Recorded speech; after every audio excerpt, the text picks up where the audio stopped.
크리스토퍼 콜럼버스 신세계를 연 탐험가인가? 재앙의 서막인가? 여러분, 인류 역사상 가장 유명한 길치는 누구일까요? 인도에 가겠다고 서쪽으로 배를 저어가다가 엉뚱한 대륙을 발견하고는 죽을 때까지 그곳이 인도라고 믿었던 남자. 바로 크리스토퍼 콜럼버스입니다. 그의 항해는 중세를 끝내고 근대를 열었습니다.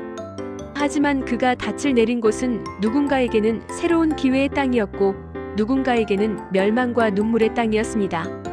황금의 눈먼 광기 어린 모험가이자 역사를 바꾼 개척자 콜럼버스의 위험한 도박을 따라가 봅니다. 1. 지도 제작자의 무모한 꿈. 15세기 이탈리아 제노바 한 가난한 직조공의 아들이 바다를 바라보며 꿈을 키웠습니다. 당시 유럽인들은 동양의 향신료와 황금에 미쳐 있었죠. 하지만 육로는 오스만 제국에 막혀 있었습니다. 지구는 둥글다. 그러니 동쪽이 아니라 서쪽으로 계속 가면 인도가 나올 것이다. 지금 보면 당연한 말 같지만 당시 사람들에게 이 주장은 자살행위나 다름없었습니다. 지구가 얼마나 큰지 정확히 몰랐던 시절, 망망대해 서쪽 끝에는 벼랑이 있어 배가 떨어질 것이라고 믿는 사람들도 많았죠. 콜럼버스는 자신의 계획을 들고 포르투갈, 영국, 프랑스 왕실의 문을 두드렸지만 모두 미친 소리라며 거절당했습니다. 이사벨 여왕의 도박 내 보석을 팔아서라도 지원하겠노라. 8년의 기다림 끝에 콜럼버스는 스페인의 이사벨 1세 여왕을 만납니다. 콜럼버스는 엄청난 조건을 내걸었습니다. 발견한 땅의 총독이 될 것이며 얻은 수익의 10분의 1을 내 몫으로 달라. 거만한 태도에 신하들은 반대했지만 이사벨 여왕은 그의 광기 어린 확신에 베팅하기로 합니다.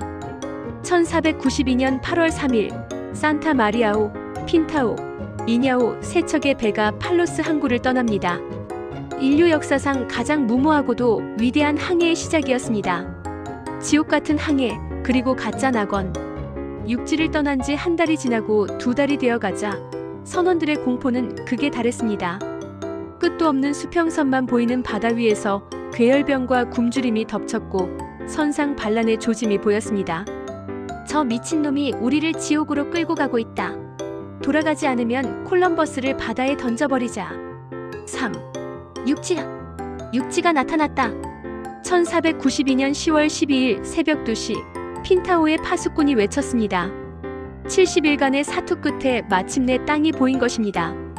콜럼버스는 그곳에 스페인 국기를 꽂으며 산살바도르 성스러운 구원자라고 이름지었습니다.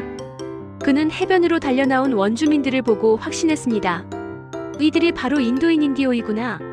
하지만 그곳은 인도가 아니라 오늘날의 바하마 제도였습니다.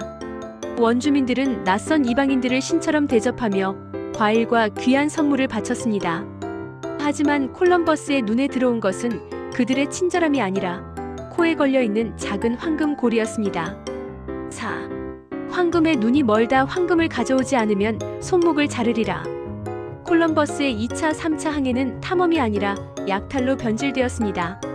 그는 원주민들에게 일정량의 황금을 바치라는 할당량을 주었습니다.